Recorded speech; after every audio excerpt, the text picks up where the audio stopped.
Okay, so this video is going to help you get ready for your first test in pre-cal. The first two problems determine whether a relation represents a function. If it is a function, state the domain and state the range. To know if something is a function, you're going to focus on your x's, and you want your x's to not repeat. So I've got a -4, a +3, and another +3. Right off the bat, I have two that repeat, so it's not a function. Because it's not a function, I don't need to list the domain and range.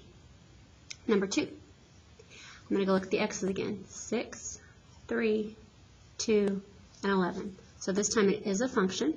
None of the x's repeat. When I go write my domain, I'm going to remember that means my x's, and I'm going to write them from smallest to largest. So the smallest number up here is 2, 3, 6, and 11. The range will represent your y values. When I go write my y's, I'm going to again write them from smallest to largest, and I'm not going to repeat. So I've got a -2, a -1, a 0, and another -1. So the smallest number is -2. Then I have a -1. We have a second -1, but we just write it one time, and then I have a 0. On 3 and 4, it says find the value for the function, and they give me something to plug in. So number 3, everywhere there's an x, I'm going to plug in a 3. So I've got 3 squared minus 14 over 3 minus 2. So the first thing we're going to do is square, and 3 squared is equal to 9. So I have 9 minus 14 over 3 take away 2 is 1.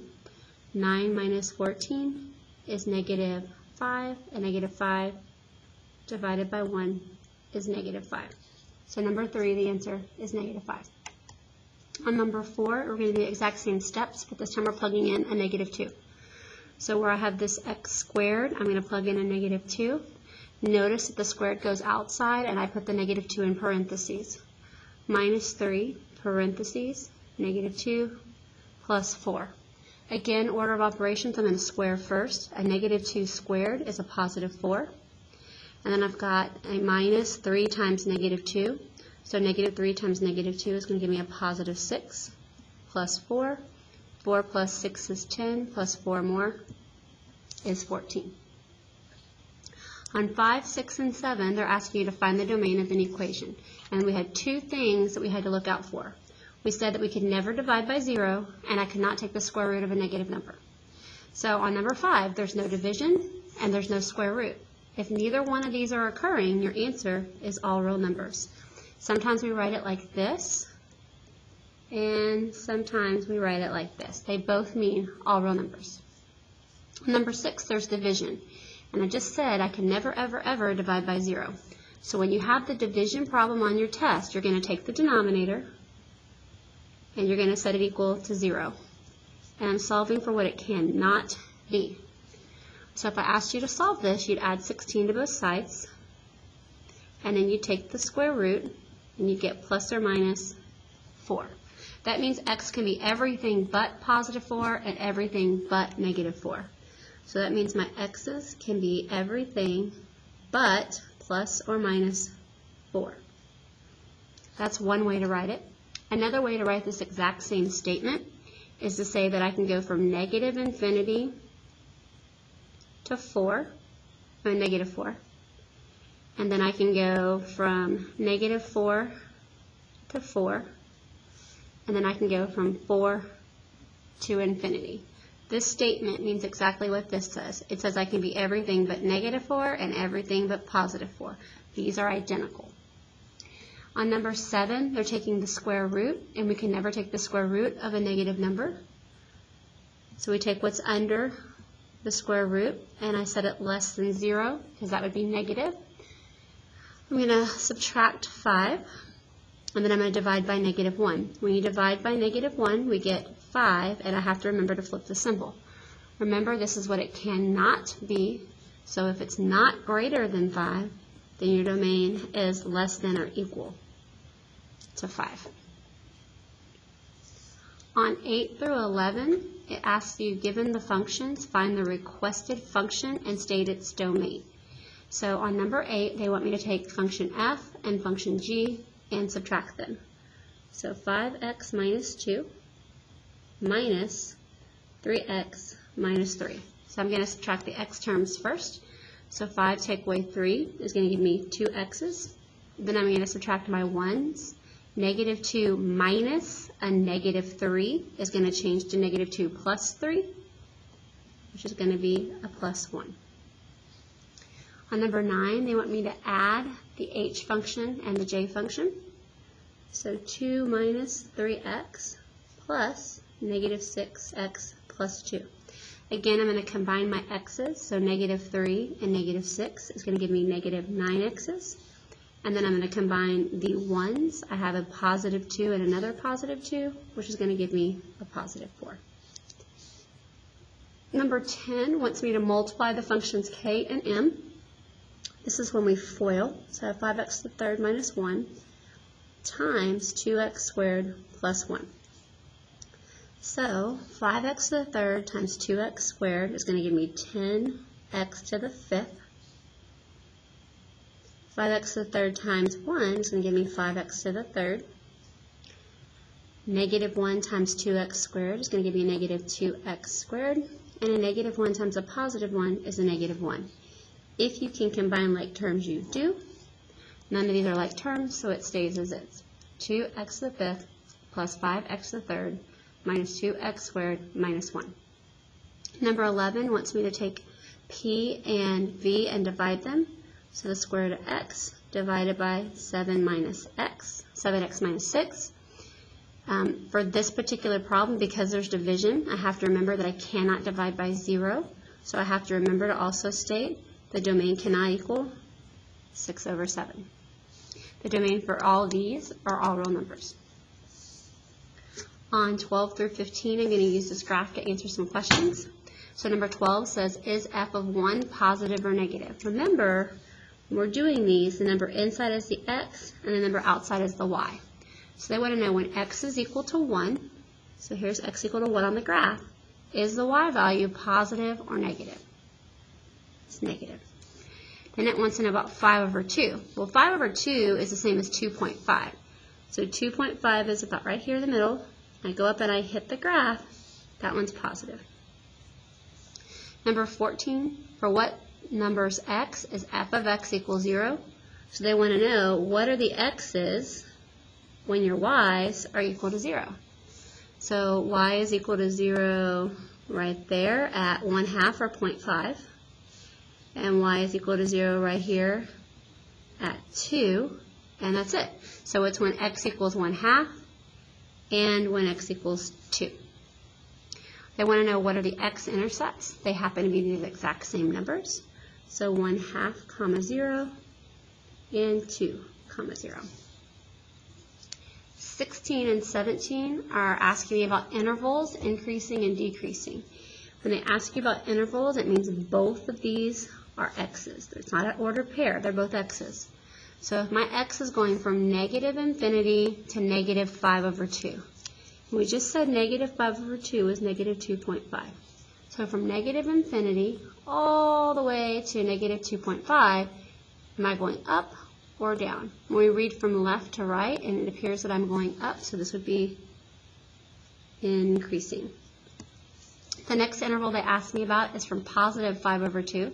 So positive 2.5, so positive 2.5 is right there to positive infinity. So they want to know, what am I doing from positive 2.5 all the way to positive infinity? And if I read from left to right, we can see that when I get to this interval right here, my graph is going down. So we write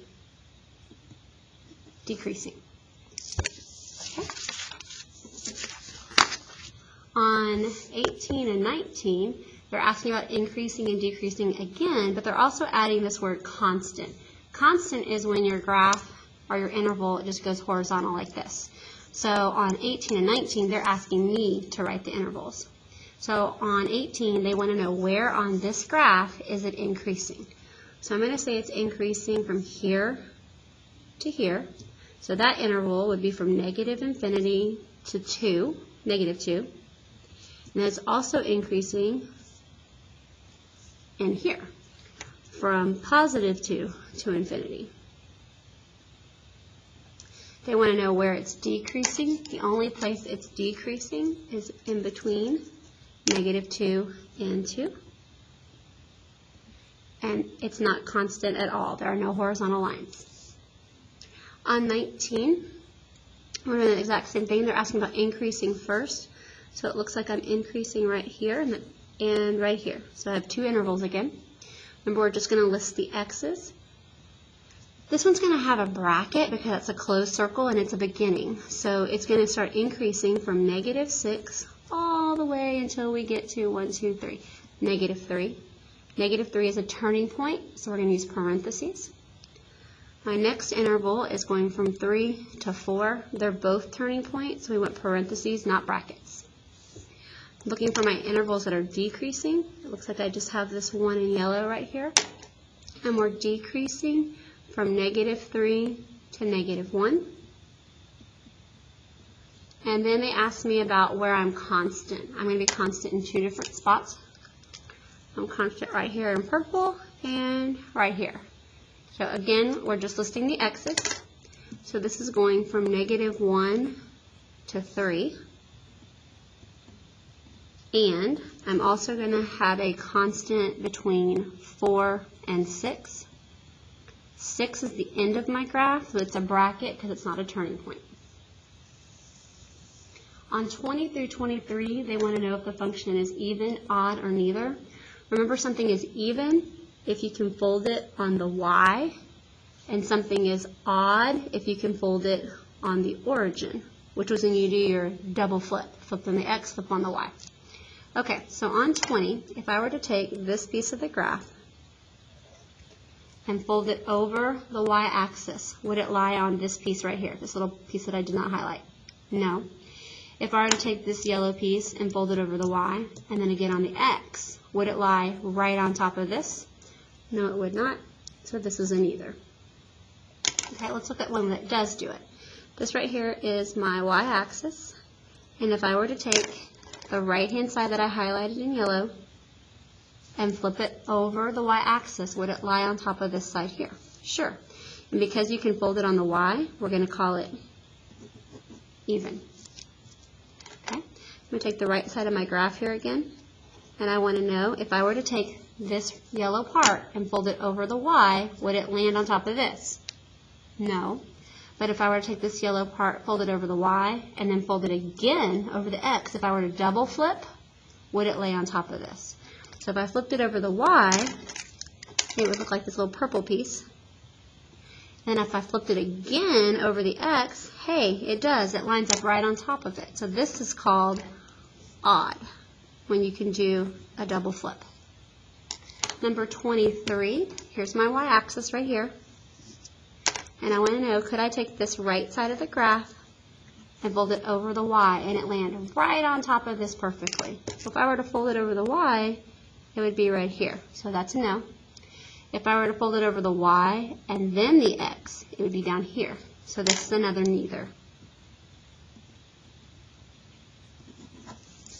Okay, at the bottom on 24 through 26, just trying to make sure that you can graph these 3 functions.